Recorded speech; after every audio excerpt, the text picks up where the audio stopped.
اشکان سلام. سلام. خوبی؟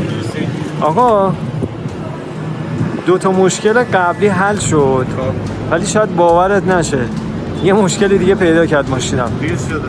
ببین فرمونو تکون میدم میچرخونم صدا میده، بعد اصلا سفت فرمون. قبل از خرید شما باید زحمت بکشی دقت بکنی به این موارد. کارشناس فنی بیاد فرمون رو چک بکنه، یه رانندگی باش بکنه، خودش کلی قیمت ماشین رو میندازه. خب حالا دیگه زوزه میکشه. آره زوزه میکشه، تک تک صدا میده. سفتم شده. سفت شده، اصلا نم پشت بازو آوردم انقدر سفت شده. خب یه نگاه میای بهش بندازی یه دور محبت بزنیم کنی. ببینیم چطوری سفته شده. دست در نکنه. مرسی.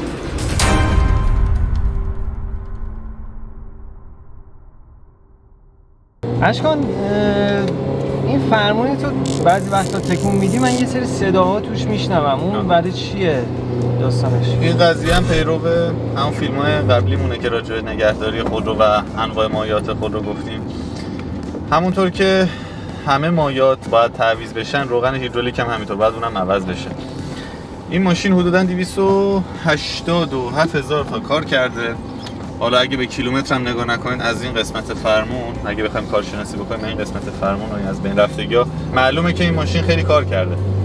کارکرد بالایی داره. و خرید خودرو هم این نکته‌ای که گفتی میتونه یه نکته است برای خرید خودرو. معلومه که این ماشینی اثر دست این از بین رفتگی‌ها اثر چرخش فرمانه. ولی جالبه این دنده زیاد این اثراتو نداره چون ظاهرش که پیداش عوض شده یه بار. ولی فرمون فابریک. حالا این خودرو از زمانی که خریداری شده، حالا به گفته صاحبش، تا حالا روغن هیدرولیکش عوض نشده چون این تفکر رو داشته که روغن فابریک کارخونه خیلی کیفیتش بهتره و میگم روغن فاسد میشه، تاریخ انقضا داره، بعد مدت از بین میره. حالا اون صدایی هم که شنیدی یه صدای ویزی بود که حالا الان شاید هم پیدا نباشه. زمانی که ما فرمون رو میچرخونیم یه صدای ویز میده. مثلا الان هم شاید مثلا این صدا بیاد به این صورت، شبیه مثلا لولای در و این دقیقا نشون میده که شیر فرمون ما دچار انسداد شده، دچار گرفتگی شده، مسیر روغن دچار گرفتگی شده. حالا الان نمیتونیم ببینیم ولی اگه مخزن روغن رو باز کنیم، پمپ هیدرولیک رو خورد کنیم، گریس از توش در میاد، روغنی که تبدیل به جامد شده و مسیر هیدرولیک رو مسدود کرده. به طور کلی ما دو نوع فرمون داریم، یعنی در واقع سه نوع. یکی فرمون معمولیه که از نیروی دست خودمون با تبدیل گشتاور فرمونمون کار میکنه که معمولا فرمونای سفتی هم هستن، مثل پیکان، مثل پردای قدیم، رنو.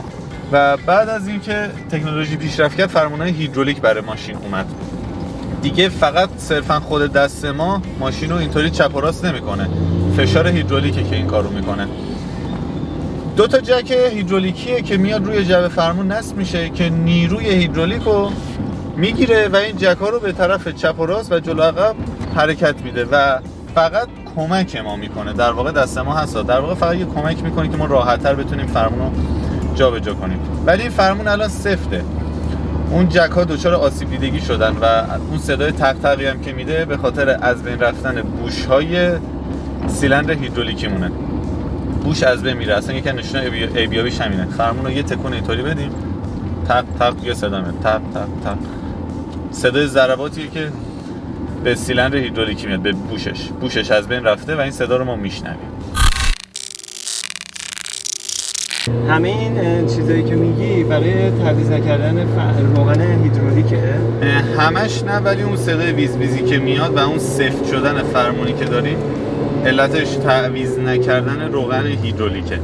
نه فقط خود روغن هیدرولیک، منظور اینه که اگه این کارو روغن هیدرولیک رو تعویض نکنیم، اون روغن از مایع به جامد تبدیل میشه، سفت میشه، باعث انسداد توی مسیر هیدرولیک میشه و همین روغن نرسیدن قطعات مکانیکی رو به اصطلاح میخوره، از بین میبره. این صدا رو ما کم کم احساس میکنیم، ویز ویزو به مرور فرمونمون هم سفت میشه. اون صدا تق تق موقع چپ و راست کردن فرمون به خاطر از بین رفتن بوش اون سیلندره که به مرور زمان اون بوش لاستیکی از بین میره، در اثر پیچیدن‌های فرمون، ضربات جاده، ناهمواری‌ها به مرور از بین میره. اونو نمیتونیم کاریش کنیم، یه قطعه مصرفی که بعد مدت از بین میره. و این روغن هیدرولیکی رو ما باید حواسمون باشه که هر 50,000 تا دیگه زمانش هست، 50,000 تا دیگه حد اکثر 60,000 تا تعویضش بکنیم. و اون خط‌ها و نشون دهنده های روغن هیدرولیک خیلی مهمه، مثلا 2 خط 3 خط که اکثر ماشین‌های جدید الان از نوع 3 خط هستند، یا خود این ماشین از نوع دکسترون 2 خطه، ماشین سمن با موتور اون ایکس. ویدیو معرفی مایعات خودرو راجع به اینا رو مفصل توضیح دادی. دقیقاً. دیگه اینکه واسه چه ماشینی چه روغنی استفاده میشه، نه ماشینا رو تفکیک نکردیم، فقط گفتیم که این نوع روغن‌های هیدرولیک هست که ما میتونیم ازشون استفاده بکنیم. و از کجا باید مثلا متوجه بشن؟ تو دفترچه خود ماشین هست؟ اول تو دفترچه خود ماشین و خدمت شما عرض کنم که توی اینترنت کاتالوگ ماشین یا بعضی از ماشینا روی درب مخزنشون هم نوشته، خب بعضی هم ننوشته. معمولا توصیه میکنه که از نوع مثلا 2 خط 3 خط باید از اون استفاده کنیم. ولی جدیدن خب جدیدن که نه، یه نوع روغن هیدرولیکی هم هستن، مال سیلندر هیدرولیکی هم، همون روش ویجی نوشته شده. اونا واسه هیدرولیک فرمان نیستن ولی میتونیم استفاده بکنیم، قیمت مناسبی هم دارن و خود روغن هیدرولیک فرمان به طب خب قیمتش تقریبا فکر می‌کنم 3 برابر باشه نسبت به هیدرولیک‌های معمولی. ولی خب ما استفاده می‌کنیم، مشکلی هم پیش نمیاد. برای ماشین ایرانی که تا حالا مشکلی پیش نمیاد.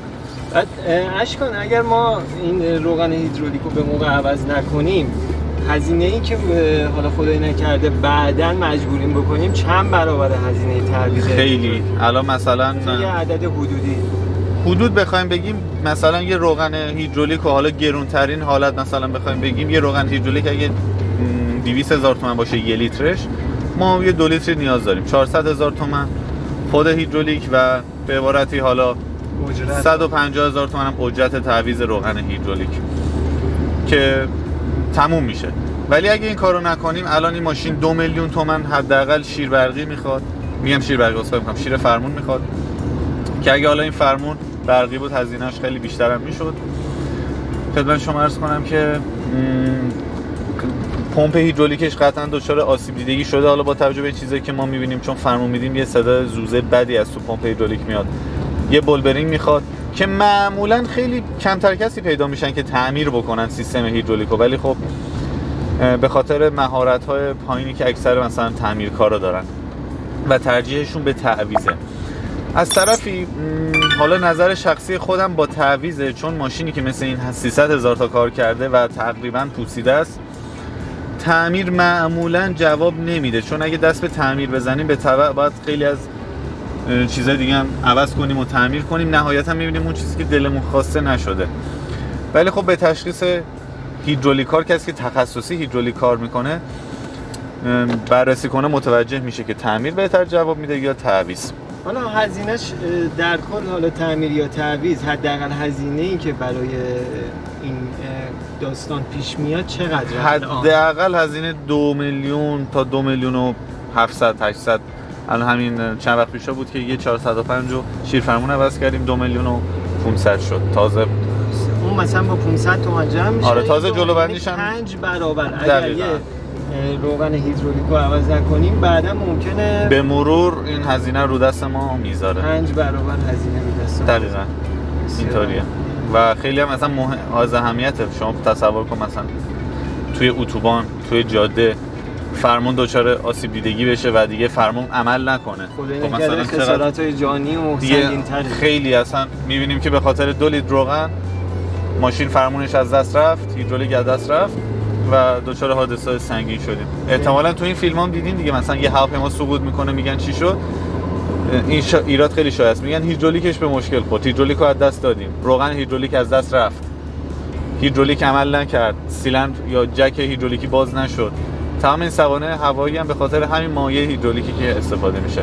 توی صنعت اصلا خیلی هم اهمیت داره روغن هیدرولیک، مثل پرس‌های هیدرولیک، جک ها، بالابرها، و اگه توجهی بهشون نشه خیلی حادثه ساز میشه.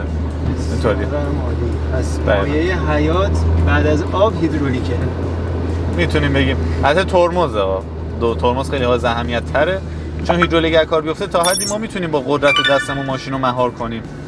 ترمز به نظر مایع حیات بعد از آب. خب پس ویدیو بعدی رو بریم واسه ترمز، برای سرویس و نگهداری ترمز.